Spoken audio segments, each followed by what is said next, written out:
semuanya, Shalom. Saya adalah mahasiswa dari Fakultas Ilmu Komputer Universitas Kristen Indonesia Maluku. Pada kesempatan kali ini, saya ingin membuat video untuk memenuhi tugas pada mata kuliah Interaksi Manusia dan Komputer. Di kesempatan kali ini, saya ingin membahas mengenai faktor komputer dalam interaksi manusia dan komputer, di mana faktor komputer dalam IMK adalah komponen perangkat keras yang sangat krusial, menentukan kecepatan, kenyamanan, dan pengalaman pengguna yang optimal. Tapi sebelum itu, perkenalkan, nama saya Gracia Indah Rahalus, NPM saya 12155-2012-473. Program Studi Informatika, Fakultas Ilmu Komputer, Universitas Kristen Indonesia Maluku. Jadi sebelum kita lanjut, mari kita mengenal dulu apa itu sistem komputer secara umum. Sistem komputer adalah kesatuan komponen yang bekerja sama untuk menerima input, memproses, menyimpan, dan menghasilkan output data, memungkinkan pengguna interaksi dan manipulasi data. Komponen utama dalam sistem komputer adalah hardware atau komponen fisik, yaitu CPU, RAM, keyboard, dan monitor.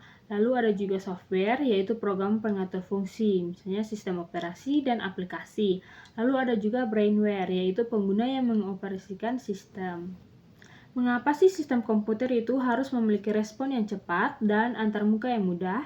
Karena itu akan meningkatkan kecepatan dan kenyamanan, menjamin akurasi dan pengalaman pengguna yang optimal, dan juga akan memudahkan interaksi antara pengguna.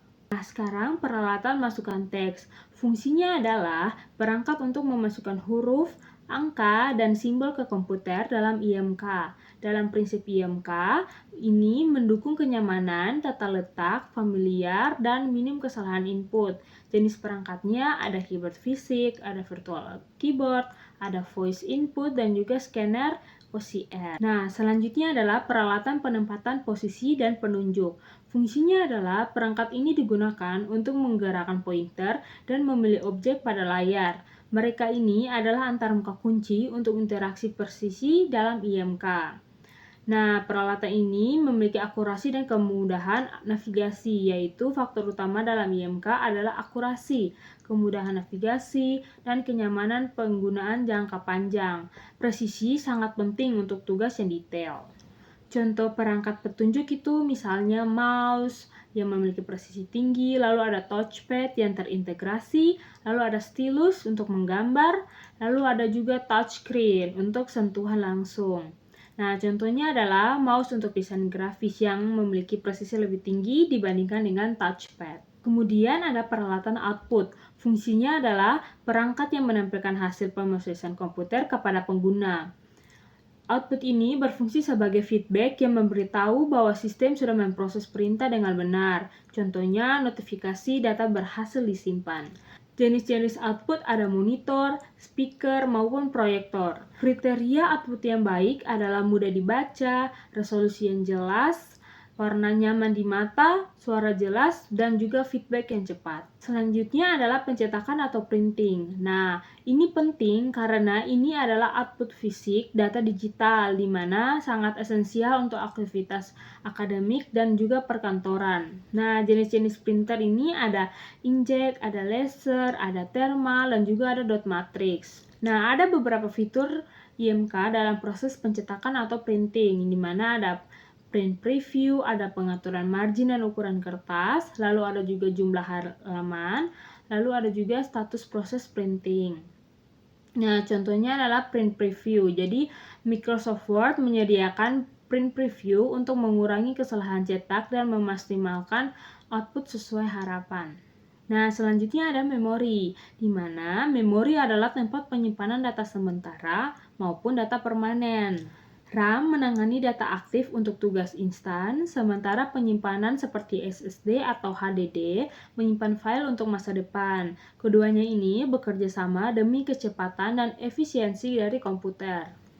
Nah, ada dua jenis memori dalam komputer, yaitu memori primer dan memori sekunder, di mana memori primer itu ada RAM, Random Access Memory, yaitu digunakan sementara dan cepat, untuk data yang aktif, sedangkan ROM itu read only memory, yaitu permanen instruksi dasar dari sistem. Jenis berikutnya adalah memori sekunder. Ada beberapa contohnya, misalnya HDD atau hard disk drive, yaitu penyimpanan massal dan arsip. Kemudian ada SSD, yaitu solid state drive, yaitu penyimpanan yang lebih cepat dan andal dari HDD. Kemudian ada juga flash disk yang dimana lebih portable dan berbasis memori flash. Nah, memori ini memengaruhi kecepatan loading, multitasking, dan kelancaran navigasi menu, di mana kapasitas lebih besar berarti pengalaman pengguna lebih baik. Contohnya saja, laptop yang memiliki RAM 8 GB dapat membuka aplikasi Zoom, Chrome, dan Word bersamaan lebih lancar dibandingkan dengan laptop yang memiliki RAM 4 GB. Berikutnya adalah format penyimpanan data. Jadi, format penyimpanan data ini berperan untuk menentukan bagaimana data disimpan dan digunakan kembali. Jadi, ini penting untuk integritas dan aksesibilitas data.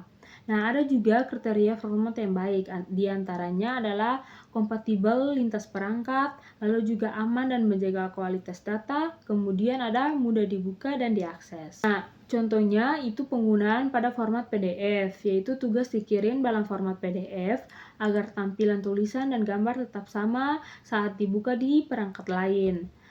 Nah, ada beberapa contoh format data, misalnya dokumen ada PDF dan Docs, lalu gambar itu ada JPG, lalu audio itu MP3, sedangkan video itu adalah MP4. Nah, kemudian ada kecepatan prosesor, di mana prosesor ini berfungsi sebagai pusat pemrosesan instruksi dan mengelola data atau informasi. Nah, prosesor juga berpengaruh terhadap IMK, di mana akan mempengaruhi response time, loading aplikasi, rendering antarmuka, dan menjamin interaksi pengguna yang nyaman. Nah, ada beberapa faktor yang mempengaruhi kecepatan prosesor. Yang pertama adalah clock speed, yaitu kecepatan olahan data. Kemudian adalah jumlah core, yaitu pemrosesan paralel. Yang ketiga ada cache atau memori cepat untuk data sering diakses.